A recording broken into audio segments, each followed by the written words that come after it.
and our states have the resources to be able to safely reopen. And we're calling on Congress to work with us to appropriate another $105 billion.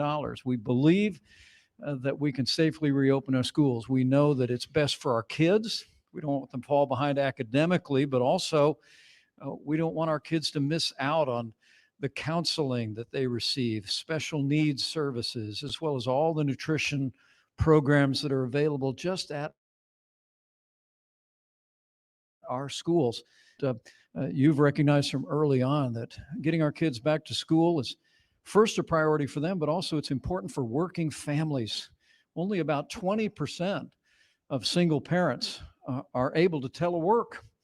And so to open up America again, we got to open up America's schools to put America back to work. We got our kids are back in the classroom. And so, Mr. President, I want to thank you for your leadership. It's great to be here with Secretary of Education, with Kellyanne, and all these remarkable teachers in particular. As you know, I've been married to a school teacher for 35 years. She's preparing to go back to the classroom this fall, and I want to thank all the educators who are here for all the hard work you've done through these difficult days and all the work that you're doing to get our kids back to school. Thank you, Mr. President. Well, Mr. President, thank you so much for your through this crisis, and particularly with respect to getting kids back to school. It's been a privilege to travel with the Vice President to meet with educators, education leaders, and especially with parents and students to hear about what their needs are as fall quickly approaches. And so I'm just thankful to be here with this group today to listen and learn from you about what your needs are as we anticipate getting back to school. And Commissioner Corcoran, thank you for your bold leadership in Florida, really setting high expectations for all of the students and educators there. We know that families, they can't be held captive to other people's fears or agendas. We have got to ensure that families and parents have options that are going to work for their child and for their children's education. And so I look forward to this conversation as to how we can ensure that we do not have a one-size-fits-all approach, but that we do ensure every child has the chance to go on learning full-time this fall. Thank you very much, Mr. President, Mr. Vice President, Secretary DeVos. We're here mainly to hear from each of you today. Before I do that, I just wanted to point out that there is a fairly recent Kaiser Family Foundation Health Tracker poll that shows over 65% of America's parents are very concerned that their children will fall behind academically and so get back to school. Having said that, we recognize that many school districts have already made a decision to either go hybrid or full-time virtual learning for the first month or two, or maybe longer. So our goal today, the president's goal has always been, how do we reopen safely? How do we reopen soon, but how do we reopen safely? We also recognize that a number of teachers, particularly the 10% or so that are over the age of 60 in most of our schools, are concerned. So we have given resources and guidance that allows each of those districts to make those decisions, to maybe modify the work schedules of the teachers and other administrative staff that may be affected. But overall, we know that for kids and contracting and being hospitalized, and of course the worst possible outcome, dying from COVID-19, but the risk is very high if they're locked down indefinitely. Nearly 100% of our 75 million students, K through college, left their places of learning, left those structures between the first and third weeks of March of this year. And we see that all situations were not created equally. The lack of digital assets was very obvious for many of our students, the lack of nutrition, the lack of social and emotional and mental well-being and development, but also we heard from many they're concerned because roughly 1 out of 5 child abuse cases are detected in schools. So we have to also think about all that we don't know and all that is being lost for these children by keeping them locked down indefinitely. So in the interest of opening soon and safely for this entire country, Mr. President, we'd like to start with Elisa from Waukesha, Wisconsin. She's a single mother and a small business owner. And her son, Luis, is entering a public district school the 9th grade, I believe, freshman year for Luis. Correct. If you can tell us a couple of things, Elisa. First of all, What were the relative advantage or disadvantage of him being a bilingual student when you had to go virtual learning? And then we understand that your school district has not yet announced a reopening plan, and we're in pretty much mid-August. So can you address both of those for us? Correct. Yes, we as the parents, we had to take a survey regarding either going back to school or going virtual. So at the moment, we, like you had mentioned, we do not have an answer yet. Hopefully we do, and I'm hoping that we do go back because all the details that you just mentioned are very critical and important, and I am 100% of what you guys are saying at the moment. It was kind of difficult for him because it's really hard being bilingual and having to learn two different languages. And but with the help of teachers and the community, he stood up and did a great job. That was the advantage, that when he needed help, teachers were there to help, fulfilled whatever gap was not being covered.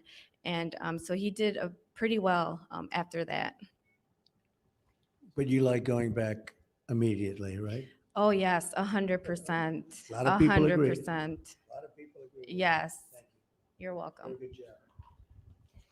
Dr. Paul Peterson is the director of the Program on Education Policy and Governance at Harvard University and Hoover Institution Senior Fellow. Dr. Peterson, we've heard an awful lot, including from the president and the vice president, CDC director, and others, about the relative problems that children could face if they are in indefinite lockdown. Would you please expand on that as a doctor? Well, we know that if for every year that you spend in school, in the future, you will earn 10% more in lifetime earnings. So if we lock down for a year, we assign this generation of students to a 10% earning loss in the rest of their life. I mean, this is profound, that the costs are vastly greater than people have appreciated.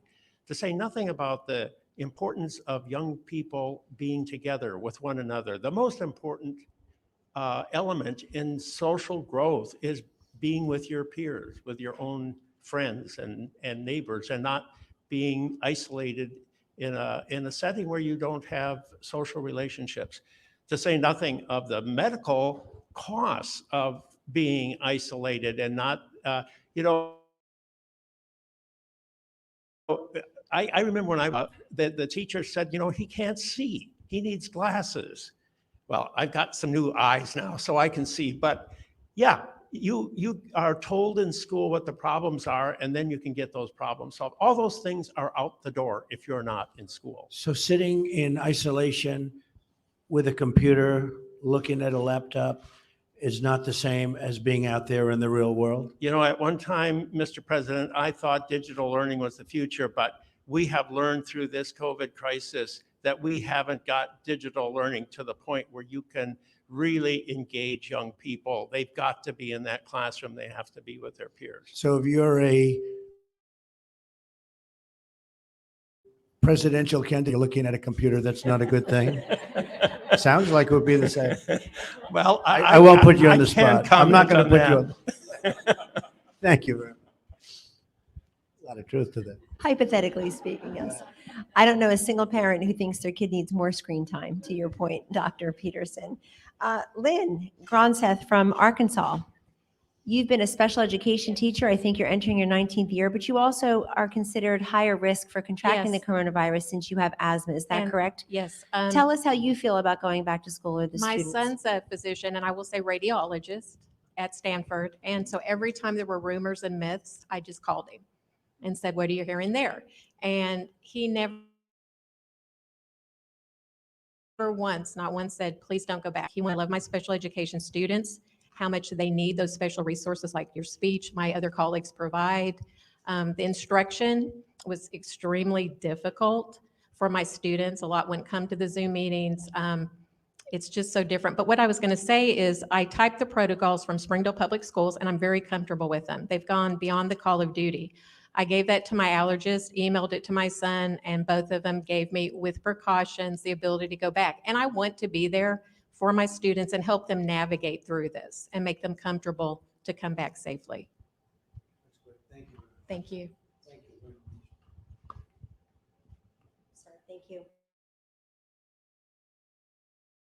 Dr. Melanie, North Carolina, a neonatologist, but also a mom of 3 who I think has been home with the kids, helping them navigate the online world of learning. Could you tell us, both a mom of 3 who's been home with them, but also through your medical experience, how can we learn to safely and quickly return to school? Sure. My children, I would say, did not have a great experience in the spring, particularly my youngest, who was in first grade at the time. I think the online learning for the young ones, it just doesn't work. And my school, it's a private independent school, recognize that. And when they go back next week, they're sending the little ones back every day, which I think is great. The middle and upper school ones will be back in a hybrid way every other day. And they've incorporated some choice too. So if parents are not comfortable, they're able to do a full online experience. But we're definitely going back as much as they'll let us. I just think the science is so clear that the risk of death or hospitalization for children with this virus is so, so low. But we know the risk of missing school are catastrophic. We probably don't even know how high they are yet, and they cover so many different areas. So I feel like, Mr. President, thank you for your leadership on trying to get students back in school safely. So appreciate it. And the concept of every other day seems a little ridiculous, right? If you're going to do it, you do it. If you're not going to do it, the concept of going back, even from a management standpoint from the school, every other day seems very strange. I think the idea is they're going to take half the student body on A days and half the student body on B days. And so they can socially distance in the facility doing it that way. And then if you're at home, you'll be watching it on technology. Okay, but you'd read, right? You'd I would. rather not see that at That's all. right. That's Okay. right. Great job. Thank you very much. Nilsa Alvarez, hi. It sounds like your children are back in school following a decision that you and other parents in Seymour, Tennessee had to make with respect to whether to keep them at home and learn virtually or go back to school. You chose to go back to school. Why, and how is it going so far? Well, the why is very easy. I'm a Hispanic small business owner, so I need my kids in school to run the business. And I know a lot of families, it's a struggle if you're working your business and being teacher at the same time. It's just not easy. But we made that decision, and I really want to thank the leadership of Governor Bill Lee, who emphasized to the school districts to offer virtual so that parents would have the freedom to choose which education route would be best for their child. The parents in my area and at our school decided to send our kids back. Our kids are excited. There is social distancing. There's a lot of protocols in place. Their temperatures are taken every morning. Everything is going very smooth. But what is really good is that my son and daughter, they understand the seriousness of the virus for those at risk. So they're keeping an eye out for those who are at risk so we can look after them. We have a group chat with the parents, and we're communicating all the time if there's any symptom so that we know whether we send our kids back to school that day or not. And because the virtual class is happening at the same time, our kids will never fall behind. That's great. Thank you very much. Well said. Claudia Valladares, you are a kindergarten teacher at a public school, and we understand you had a very successful in-person summer school experience, which may be very surprising to some people here that actually was happening this summer. Can you tell us that from Lubbock, Texas, and also how does that portend for a successful in-person fall? Yes, I'm from Lubbock, Texas, and I teach at Ramirez Elementary. And we did have a really successful summer school. There were no outbreaks. It was in person. There were precautions with social distancing, and children had to wear masks, 10 and older. There was temperatures taken for the staff and the students. And this year, our parents had the choice whether to do virtual or in person. And so far, we have 70% wanting to be in class. And so we're ready to go, and we start Monday. Thank you. Thank you for all of your leadership with this. Thank you. Thank you, Mr. President. Mr. President, you heard from a couple of our last speakers, something that you actually have made happen in signing the CARES Act. There's about $13 billion worth of funding, and I was briefed by an HHS official this morning who said they can use that to help them with the temperature checks, with the testing, however they wish to use it. So we would really implore those states and those local school districts to take advantage of the money that you and the Vice President, the Secretary, and others have already secured in a bipartisan fashion. And what I'd like to do is I'd like to see the money follow the student.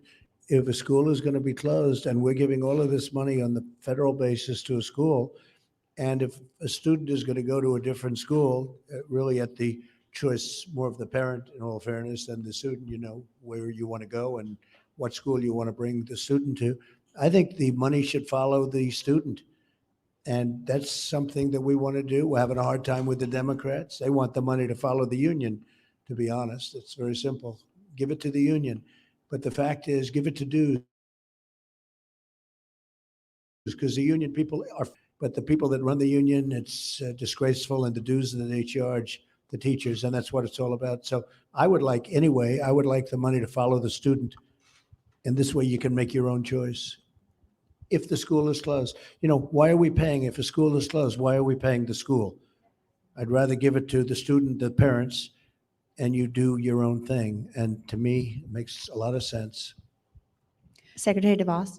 Well, and I would just add to that, Senator Tim Scott has a bill introduced in Congress that would do just that, would empower parents to make the choice for their children, to find the right setting and the right fit for them, depending on their circumstances. And with the president's bold leadership here, I think we can get it done. Congress can do the right thing on behalf of parents and their kids. So Mike Willett got is fantastic, and the bill is really good. So why don't we do that? Okay. We will, Mr. President, I assure you. Excellent. You've always been the school choice president, the school choice candidate. I know as governor of Indiana, Vice President Pence expanded charter schools and other educational freedom opportunities. And I will say that we as a nation can philosophically and politically differ on many issues, but I've never, ever heard a very compelling and persuasive, memorable reason why people oppose the kind of school choice that the two of you are fighting for.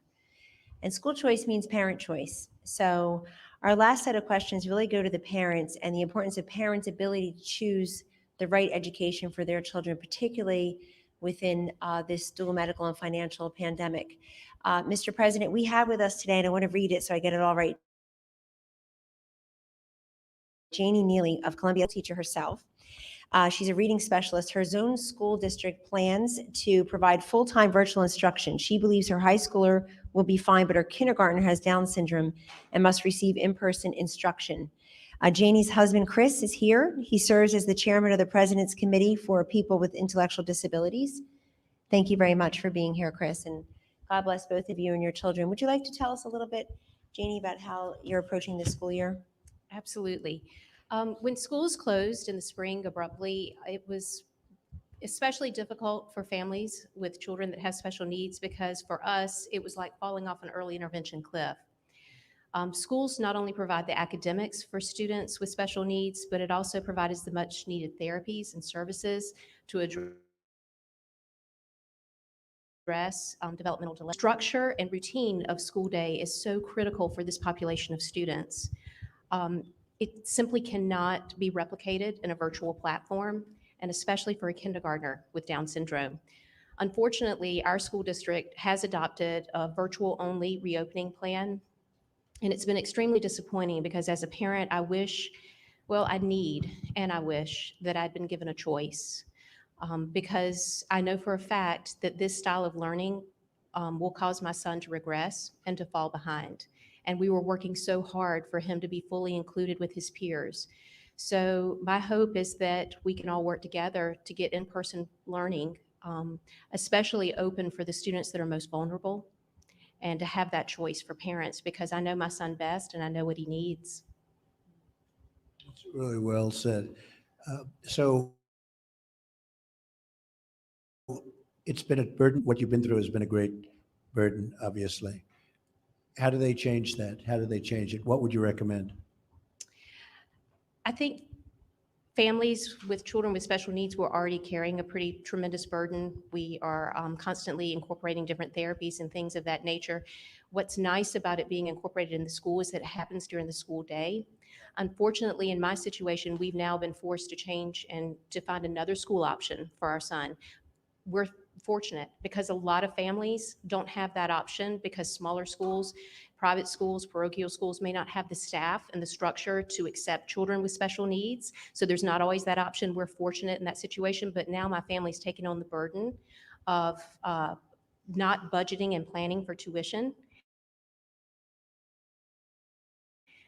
So very critical for a family like ours. And now I'm also having to plan all of his therapies on the outside. So we're talking about a kindergartner that's going to school from 8 in the morning till 2:30 in the afternoon. And then he has to have occupational therapy, physical therapy, speech therapy, all after school. That's a long day. It's a lot of work. It is. Thank you. Fantastic job. Thank you very much. Thank you. How did she do, Krista? She did excellent. It's not bad. Not too bad. Thank you. I think the conversation in America right now, the children with special needs have really been left out. And so, Mr. President, I want to thank this administration. Mr. Vice President, when you and the Secretary came to Columbia a few weeks ago, you addressed that issue, that people with disabilities are being left out. And front lines in education that are saying we can open the schools for everyone. I visited 2 schools this week in South Carolina that have charter schools. Students are in class, teachers are there, they're learning, they're playing with each other. I mean, it's been a great experience. So we could do this in America. We can get America back to school and make our education system great. It's great. Thank you very much. Appreciate it. Florida's Commissioner of Education, Mr. Corcoran, you spearheaded an emergency declaration with Governor DeSantis, basically to meet the demands of parents for in-person instruction. I'm very struck when I read these parent surveys in many districts. Parents overwhelmingly are saying yes when they are asked, do you feel it is safe for your son or daughter to return to school? And often they're being big-footed by a county health commissioner or a school board. How are you meeting that demand in Florida for in-person instruction? What are you hearing? Well, we did exactly as you said. We did an emergency order that basically gave increased flexibility and increased choice to parents, teachers, and the districts, and a certainty in the funding.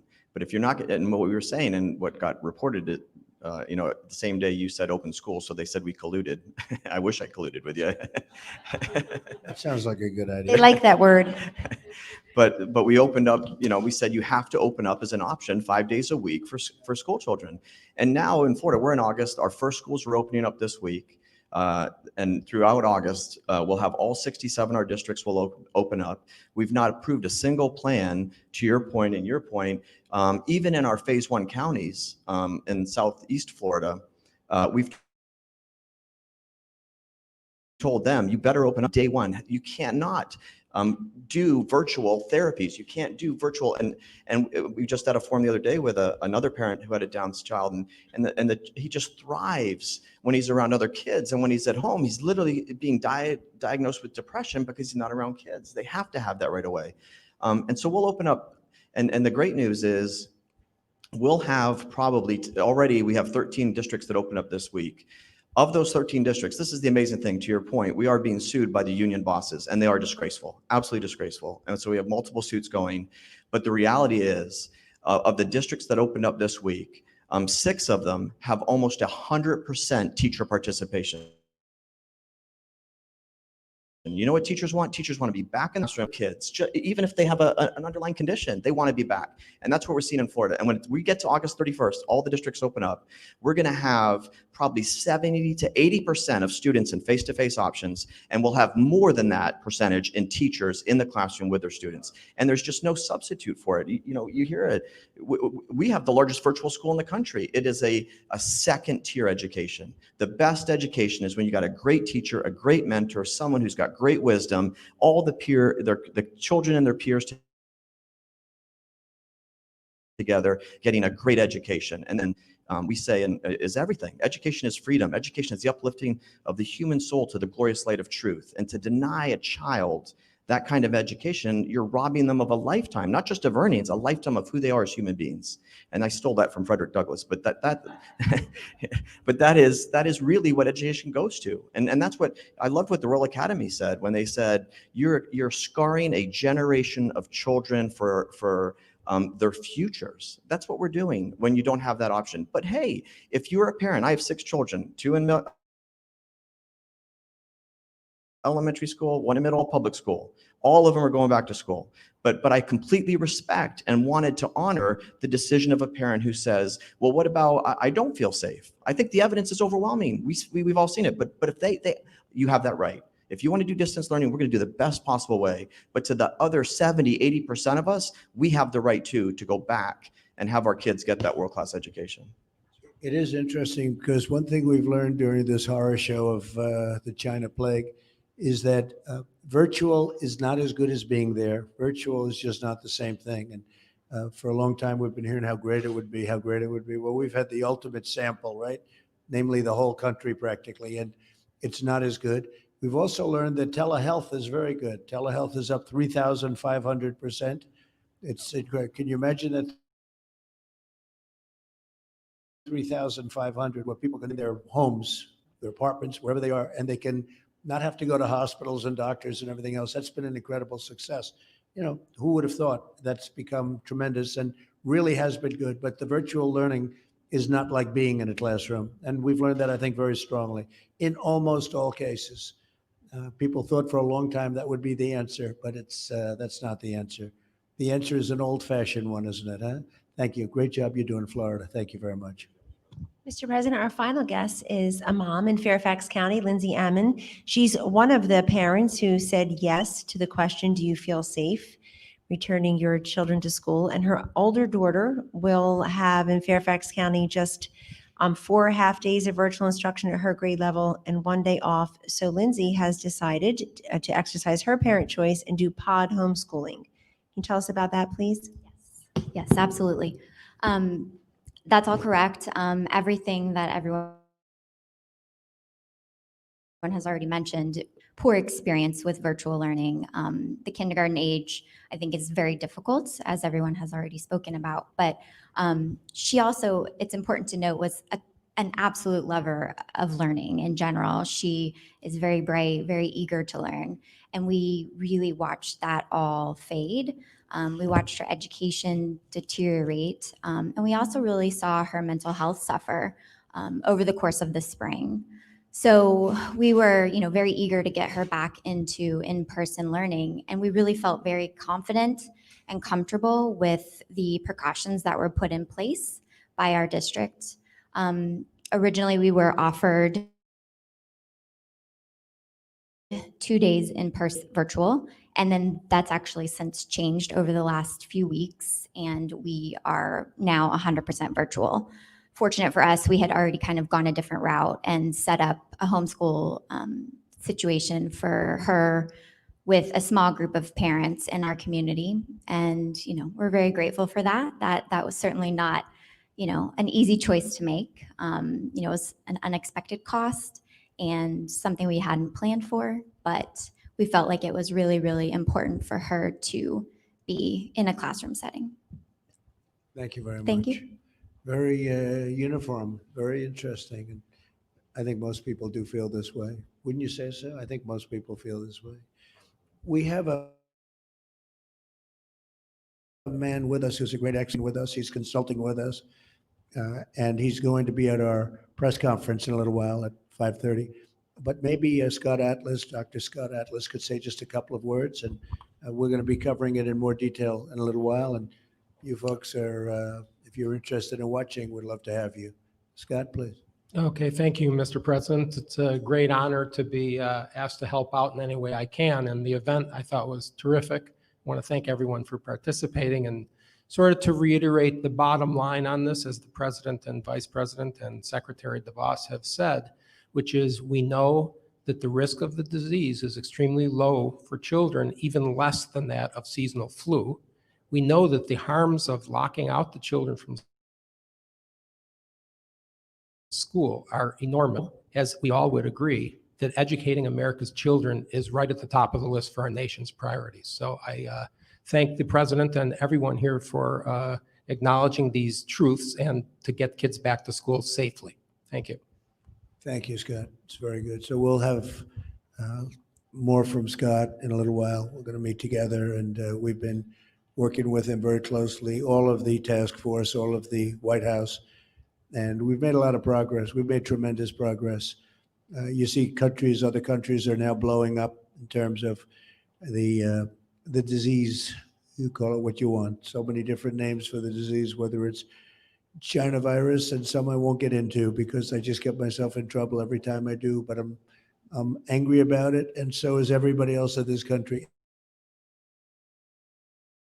Angry about it. It's a little while. You'll be seeing the doctor, you'll be seeing a few of the people, and I'll be making a statement.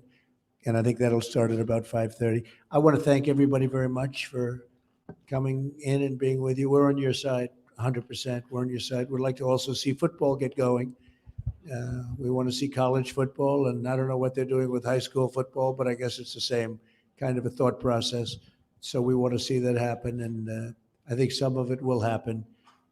To a large extent, it's going to happen. They want to do it. I'll tell you who wants to do it are the players and the coaches. They want to do it. I spoke with Trevor Lawrence, the great quarterback, and he's very smart. He understood it very well. He said, hey, I'm a lot safer in the field than I am being out there. And he got it. He got it very quickly. Coach O, I spoke with him. He's some coach, that one. He's a great coach. And so we've spoken to a lot of different people, and they want to get out. And our country is opening up. We're opening up very strongly. If you look at retail sales numbers, car sale numbers, used car numbers, and employment numbers, we're hiring over the last 3 months the most people ever hired in the history of our country. So you had a lower base, but nevertheless, we hired a tremendous amount, by far the biggest number of people ever hired during a 3-month period, so for the quarter. So I just want to thank everybody. We'll see you folks in a little while, and thank you very much. Appreciate it.